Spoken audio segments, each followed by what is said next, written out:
What's going on, guys? My name is Sam and you're watching Castbias Camp.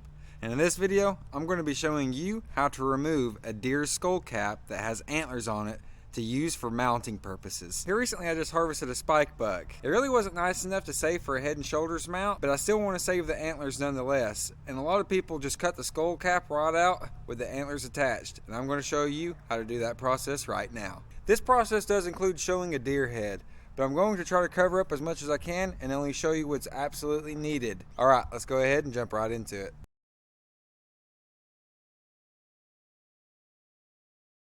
So this is the buck that I harvested recently.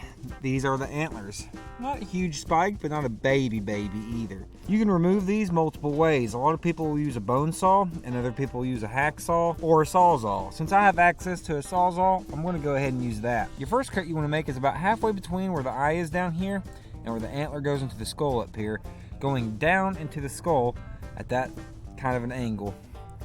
Basically, down as far as the base of the eye would be. Then the second cut, we are going to come up behind the antlers and make like a V-notch cut that meets down to that first cut, and that removes the skull plate. So get your saw and let's make the first cut.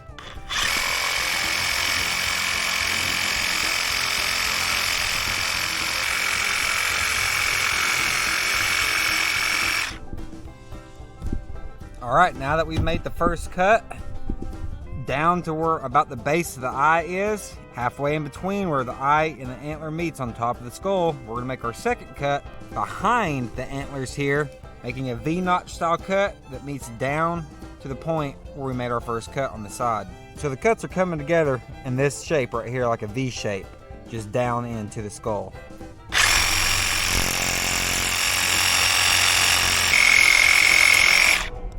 Alrighty, that's all there is to it right there to remove it. There might be a couple pieces of hide still connecting it on the side, and you can just get a razor knife or any sharp blade and just cut those loose. There you have it, the skull cap is now removed. Now if you're wanting to tan a hide the traditional method, this would be the time that you would want to save the brain matter, because you can use brains to tan hides traditionally.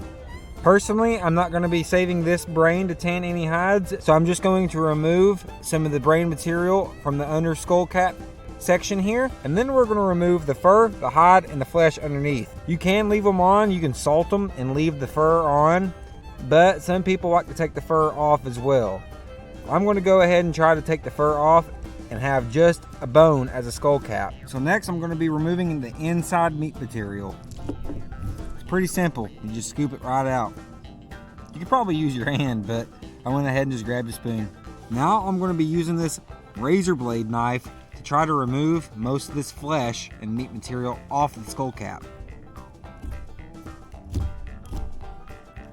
Going to be taking the blade and running it right along the skull cap, cutting through any connective tissue, anything that's not bone material.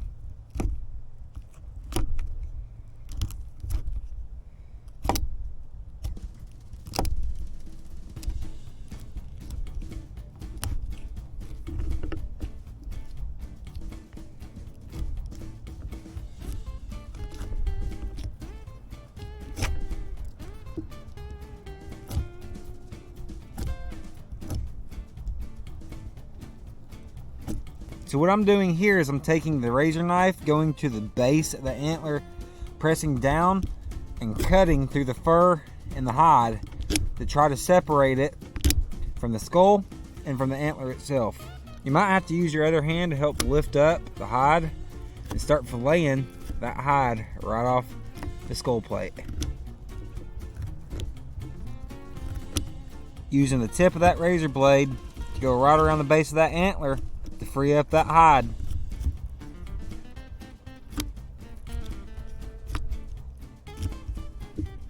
Now we're going to do the same thing to this side.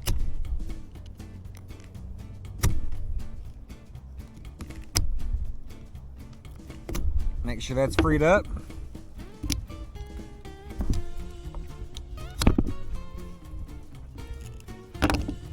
All right, now that we got that freed up, we can begin to peel it back some with our fingers.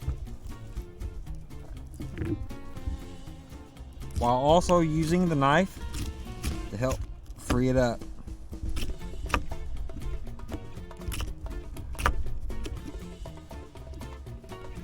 Now we can flip it over and start working the hide from the back of the skull plate. Basically just tracing around any bone material with the knife blade. I'm using one hand to hold the hide and my thumb from the other hand to push the hide away from the base of the antler to help free it up some.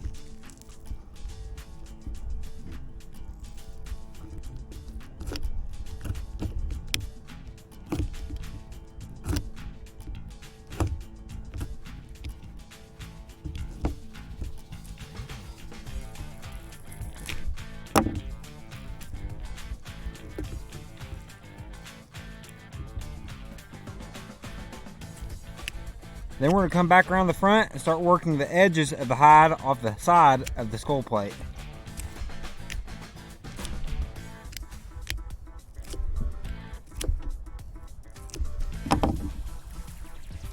Using your hands and a knife.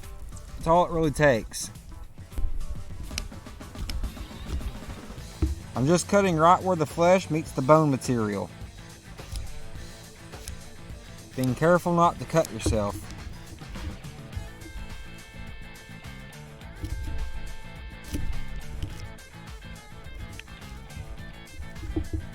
Now that we have worked the hide off the side of the skull plate, we're going to continue to work it off the top back area.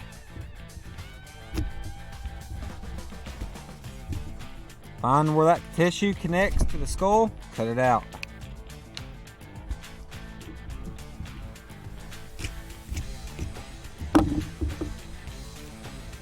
Alright, just like that, and we got one side freed up. Now the next side should be pretty easy to free up too. You might be able to just use your hand and peel it away at this point.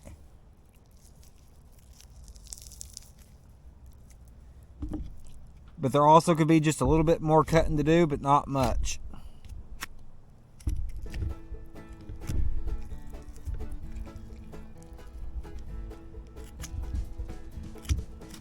Using a good sharp razor knife and cutting around the base of the antler really helps. Now we're just following that connective tissue all the way around.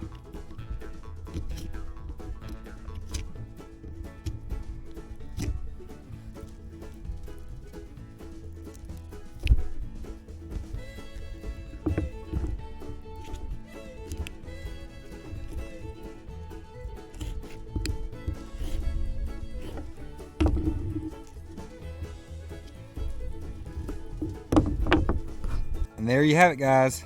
The hide is off the skull cap. Now you just have bone and antler. There is going to be some fur and a little bit of meat left on this, so it's good to rinse this off. Bare minimal under a sink, but if you have a pressure washer, that would probably do best. So there's probably several ways to remove this fleshy material.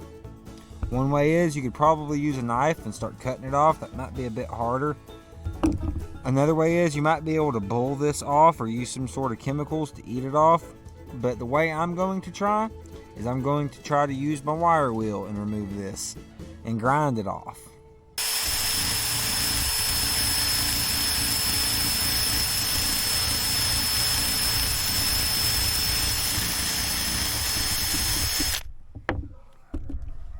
Also inside of the skull cap is going to be a piece of membrane. If you can get an edge of it off of the skull cap, you can usually pick it up and peel it off.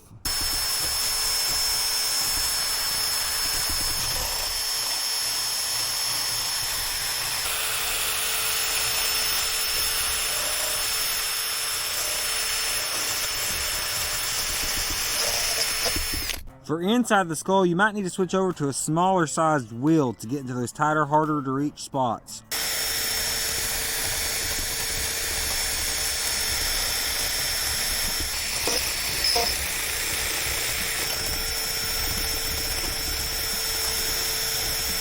Any fleshy bits or material, you want to go ahead and grind it off. You want to remove it down till it's nothing but clean, smooth bone.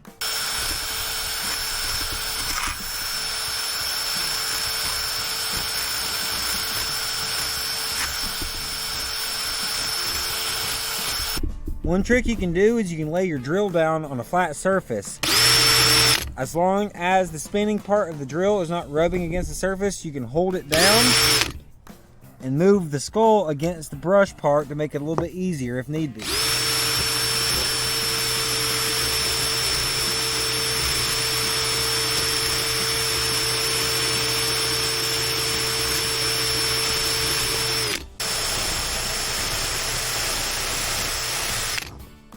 So right now I'm just grinding down this little protrusion right here. It's pretty sharp and it's not protruding out on the other side. And I just want to even it up and make both sides a little bit smoother.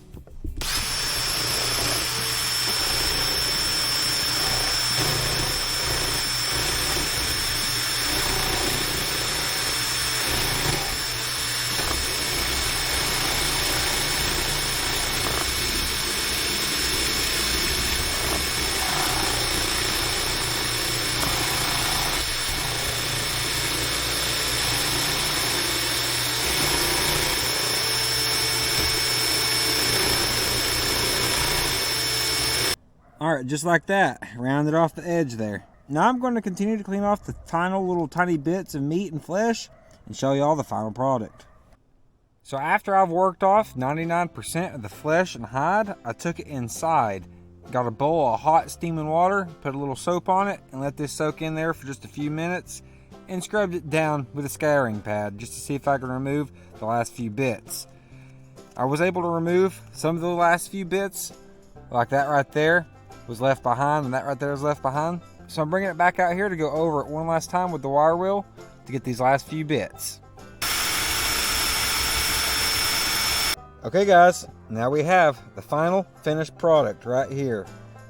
A nice, smooth, clean skull plate.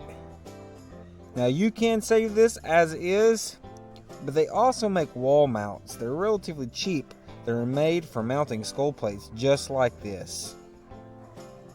But since this one's really nothing special, I'm not going to take the time to mount this on a wall.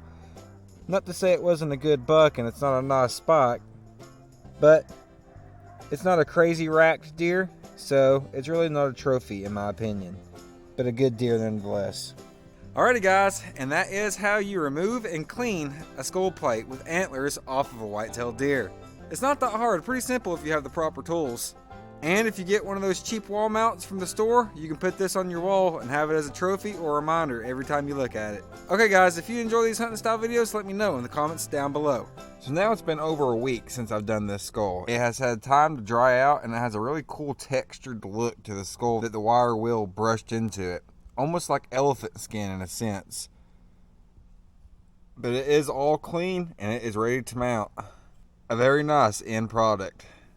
Very simple to do, just takes a little bit of time, a little bit of elbow grease, a couple of good tools, and you'll get the job done. Here recently I ended up quartering the same deer that I harvested and I got this spike skull plate from. If you guys want to know how to quarter your own deer, I'll link that video right here at the end. Also, if you would like to see the hunt where I harvested this deer wearing my ghillie suit, I'll also link it right here at the end. But until next time, please consider liking, sharing with friends and family, and subscribing if you haven't already. Sam out.